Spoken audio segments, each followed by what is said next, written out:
Good morning, grade 12s. Today we will be looking at the graphical interpretation of calculus. And when you are dealing with the interpretation of calculus functions, one needs to know the relationship between a cubic function as well as the quadratic function and the straight line functions. Let us recall what we have learned so far on this topic. If you are given a cubic function, say f at x is equals to ax cubed plus bx squared plus ax plus c, one will recall that when you differentiate for the first time, when you differentiate a cubic function, you get a quadratic function which will be 3ax squared plus 2bx plus a. So this one, remember, it is a cubic function. So when you differentiate a cubic function, you get a quadratic function. You get a quadratic function or a parabola function. And when you go for the second derivative, of the same cubic function, so when you differentiate a quadratic, in other words, you will get a 6ax plus 2b, of which this one, it will give you a linear function. Now let us recall the relationship on these functions. The x coordinate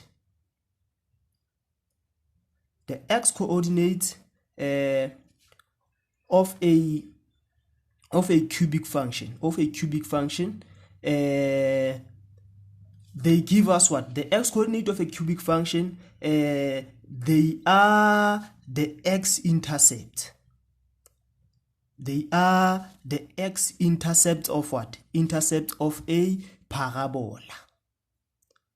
That is the first relationship between a cubic function as well as the quadratic function. So the x-coordinate of what? Of a cubic function, the x-coordinate of a turning point, in other words, sorry about that, of a turning point of a cubic function, the x-coordinate of a turning point of a cubic function, they are the x-intercept of a parabola. The x-coordinate, again, the x-coordinate of a point of inflection,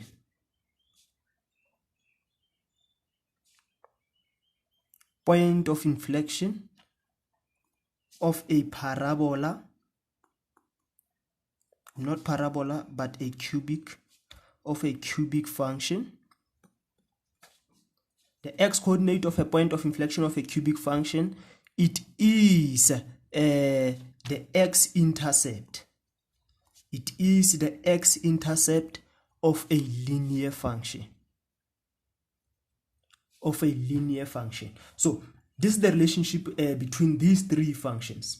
The x coordinate of a turning point of a cubic function, they are the x-intercept of a parabola, and the x coordinate of a point of inflection of a cubic function, it is the x-intercept of a linear function. That is the relationship between a cubic function on these two functions. But what is the relationship between a quadratic as well as the linear function? The x coordinate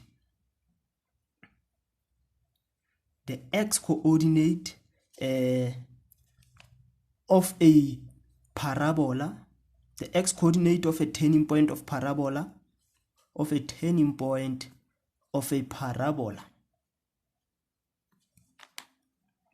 it is the x-intercept.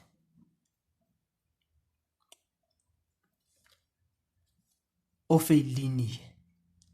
It is the x-intercept of a linear. This is the relationship between these three functions. On these 2 points, I'm showing you the relationship of a cubic function on the two functions. Now, on this last point, I'm showing you the relationship between what? Between a parabola function and a linear function. So I'm just going to draw a rough sketch here, there. Let us say you are given a cubic like that one. Here you have an x-coordinate of a turning point, and also here you have an x-coordinate of a turning point. So these turning points, x-coordinates of a turning point of a cubic function, they are what? they are the x-intercept of what? Of a parabola. This one is a parabola. This one is a parabola, and this one is a cubic. So remember, this one is f prime x, and this one it is f at x. And one would recall that we said the x-coordinate of a turning point. The x-coordinate of a turning point of a parabola is the x-intercept of what? Is the x-intercept of a straight line. This one, in other words. So this one is when you go for the second derivative. And one would recall what we said. We said the x-intercept of a straight line, it will give you what? The x-coordinate of a point of inflection. Remember the point of inflection, it cuts your graph into two equal halves, whereby you have concave downwards as well as concave upward. That is the point of inflection. So you need to know this relationship before you can do the graphical interpretation of what? Of a cubic function.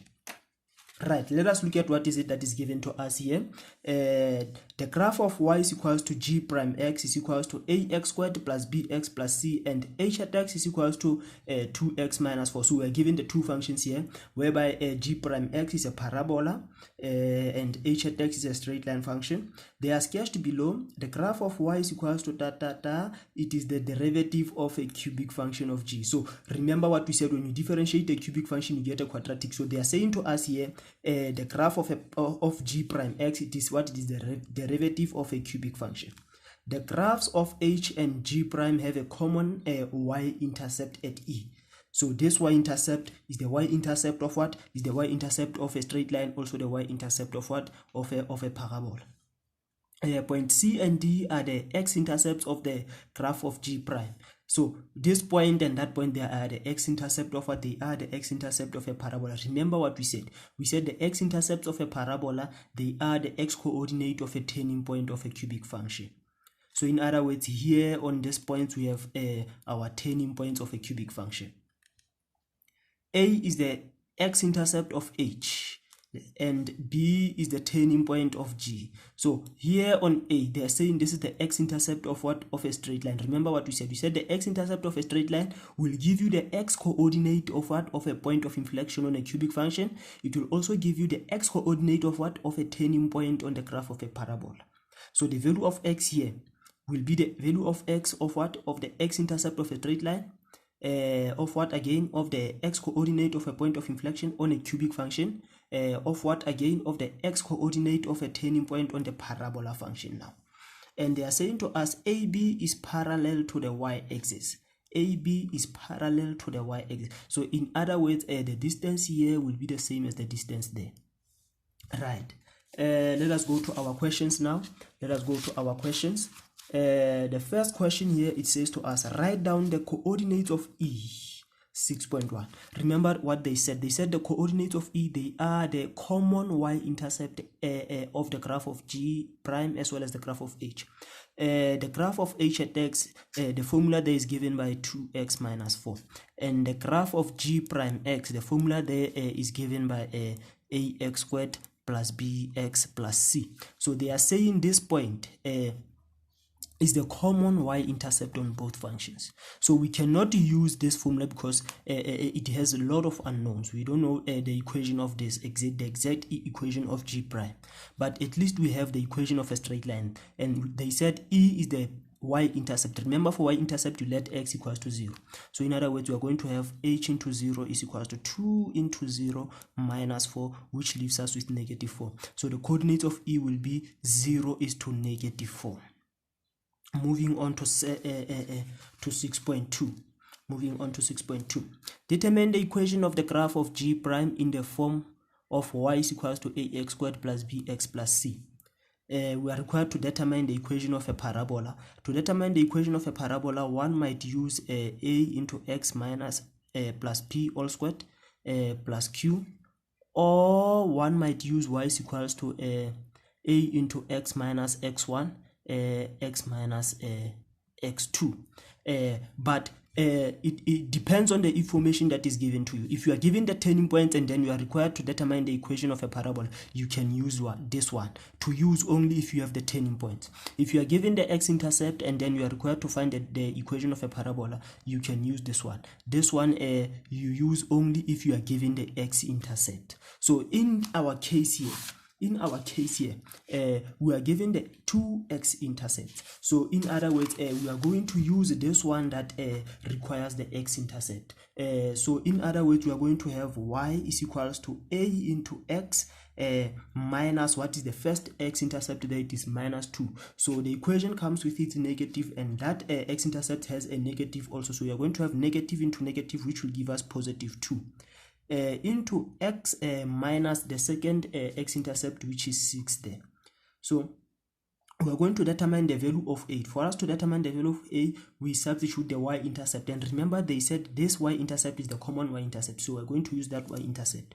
So we have minus 4 on that y-intercept, which is equals to a into the value of x there is 0 plus 2 into 0 minus 6. So in other words, you are going to have minus 4 is equals to minus 12a, and then you divide by negative 12 on both sides. So you are going to have 1 over 3 as your value of a. And remember what they said. They said we must write the equation in the form of ax squared plus bx plus c. So that is what we are going to do.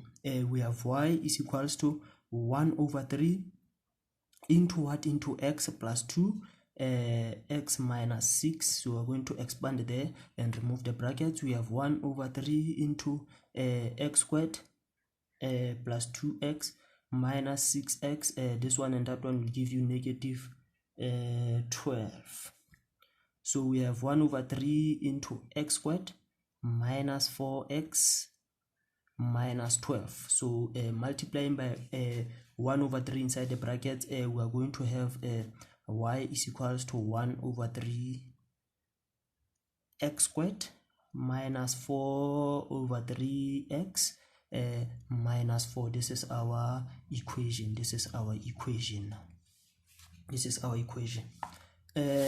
Moving on to moving on to 6.3. Write down the x coordinates of the turning points of G. Here they come.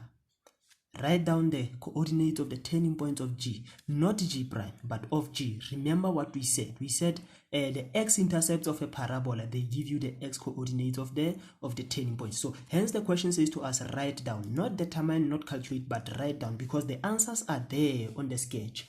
So we have 6.3. 6.3 will be how much now? The x coordinates of the turning point of G. Not G prime, G. So in other words, G is what is a cubic function. Will be minus 2 and x is equals to what? Positive 6. These x-intercepts, they are the x coordinates of what? Of a turning point of a cubic function. Moving on to 6.4. They say we must write down the x coordinate of the point of inflection, of the inflection of the graph of G. Remember what we said here on this paper. We said the x coordinate of the point of inflection of a cubic function, it is the x-intercept of a linear. Right. In this sketch, they said to us, a is the x-intercept of h, which is a linear function. We don't have the coordinates of a, but we know it is the x-intercept. For x-intercept, you let y equals to 0. They say it is the x-intercept of h. H is a linear function. So once you get this x-intercept of h, you will have what? You will have the x coordinate. You will have the x coordinate of the point of inflection of the graph of G. So in other words, we are going to have h at x being equals to 2x minus 4. You let this equals to 0 to solve for x. So in other words, you are going to have 4 is equals to 2x. So the value of x is going to be equals to 2. So the coordinate of a will be 2 is to 0. This value of x is the value of x of what? Of a point of inflection.